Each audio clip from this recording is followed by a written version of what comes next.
We are here present in Belgium, in a city called Leuven, in the EOF conference that is a strong partner for EUCOMS. We come together to learn from each other. We are today at a conference of a sister organization of EUCOMS. It's called the European Assertive Outreach Foundation. They organize a meeting on community mental health every 2 years in a different country in Europe. It's a real good opportunity to network with colleagues, with policymakers, with peer experts. It's a nice opportunity to have these chats together and to exchange good practices and good ideas to make the reform happen.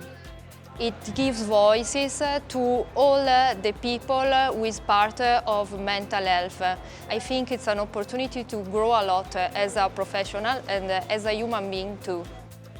Coming to this conference, it's like the pinnacle of my interest in mental health. It is very important for us to take the experiences and the know-how from here and to put it in our country and to adapt it, to adjust it to our own realities. Today we have people from 28 countries gathering here together. We have 500 participants, 150 workshops, symposia, oral presentations, and we can learn from each other and we can inspire and help each other. EUCOMS is our sister organization, but EUCOMS, more than EOF, is focused on practical implementation. The conferences help to exchange this knowledge and people come with new ideas or become inspired. And then EUCOMS is a place where you can put these ideas into practice, and then by international exchange, people become stimulated, inspired to really do a step forward and to implement community mental health services or to improve their mental health services. The idea of EUCOMS started in 2015, and there was a point that I thought, isn't it strange that we don't have a network of mental health services? You know, you have European networks, very good, of patients, clients, users. You also have a network of family members. You have many different networks of researchers that keep traveling and meet each other. But you didn't have a similar network for the community mental health services, and we thought that is strange, and that's really something that's missing. We can learn from each other. We can learn from the practice. You know, we're all in different ways, in different contexts, struggling with the complexity of mental health. And we don't share that enough. Why not do it? We already have many contacts, many other networks that we already knew. Let's just start a network of mental health service providers. And that was the start. That was the first spark, so to say. And then we used our network.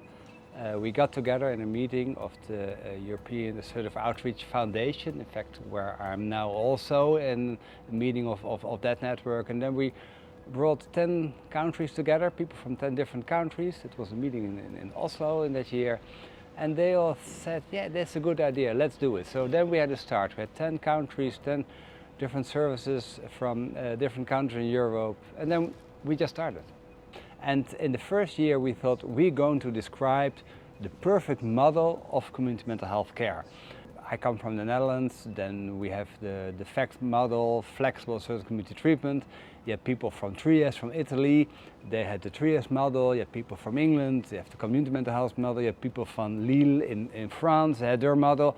So I found out I was very much a missionary of our model. I'm from the Netherlands, I thought FACT is the best model. But then we thought maybe we should stop being missionaries just for our own model, and maybe we should find more connection about the underlying values. So within a year, we in fact changed from describing the perfect model, the way it should be, to describing the underlying values, and then learn from each other how we all having successes, having failures, but how we're all struggling based upon these same values. Some of the challenges is we are not innovative enough. I think we can make better solutions from learning from each other and have some basic principles for good services in Europe.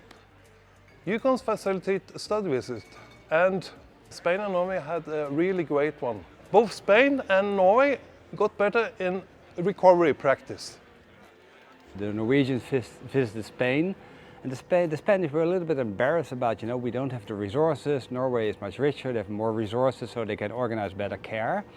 But it worked out in a way the other way around. The Norwegians really liked the spirit of what they saw in Andalusia. Because in Andalusia, there's for decades already a very good combination of the social and the medical domain going on. And that's really a very strong spirit, because community mental health is really, the essence is bringing the medical and the social together.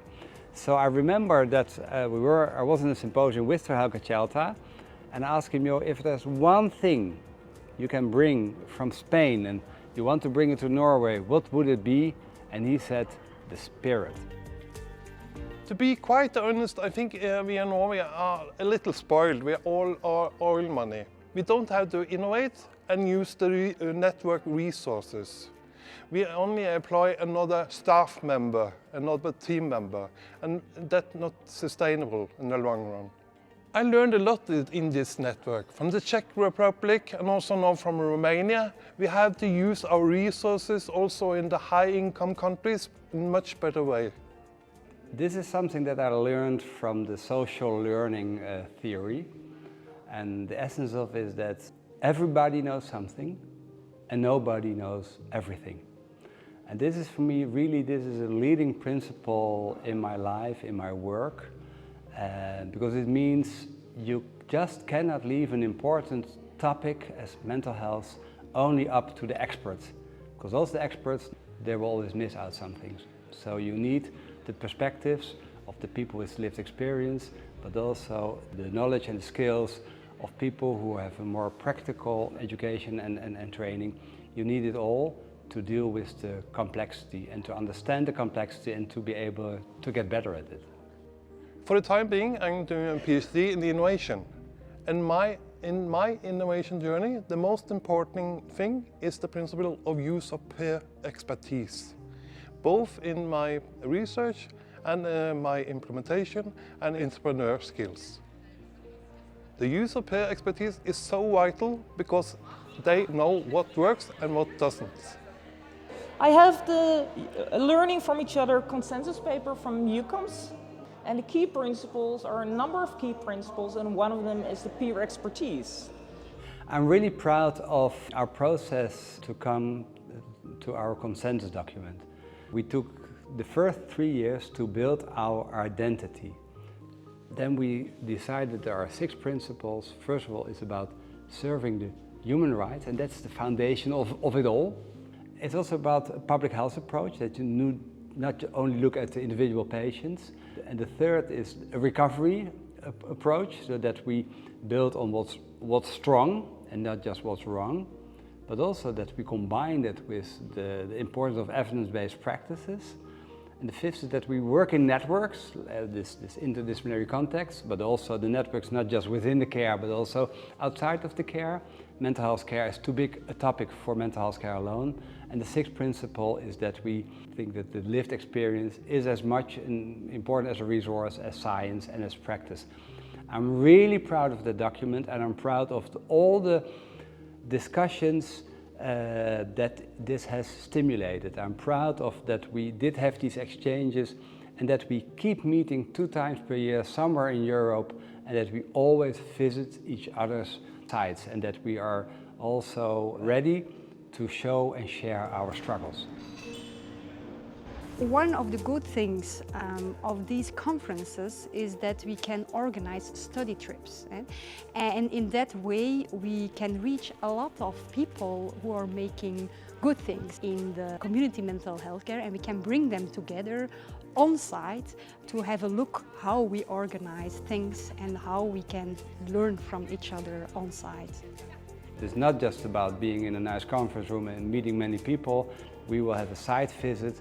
We go in a bus to the city of Antwerp, and we see there how they organize the care for people who are hard to engage.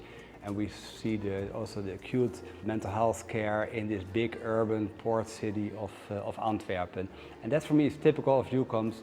We're not just going to tell stories, we're going to experience it. We learn from each other, from our practice. We learn the things that you cannot find in a book and you cannot find in a journal. You can only find it in the practice, and that's what we share, the practice in the community, using the resources of the community. Well, at the moment we're looking at a service for assertive outreach for the homeless of Antwerp. And I'm going to be very interested in this because, particularly because I think in the UK where I come from, we've lost our way a bit with the homeless. We did a lot with them during COVID, and then we've sort of let things lapse. It's often very inspiring coming on these foreign trips to see services that are effective. Just on that basis alone, I'm expecting to be inspired by the outreach services and the work they do. EUCOMS is very important for the work it's doing to make changes in mental health, to look more at the social model of mental health and to make mental health everybody's business. Mental health is non-discriminatory. It affects everybody at every level, and it is so important that we, all of us, respect each other and show the compassion for one another to look for positive mental health and make the changes that are needed to make that happen. The main challenge is to find active, full participants of our network. Everyone said, oh, this is very important, we like it, but we are busy. We're just so busy and we don't have the resources. So this is a challenge.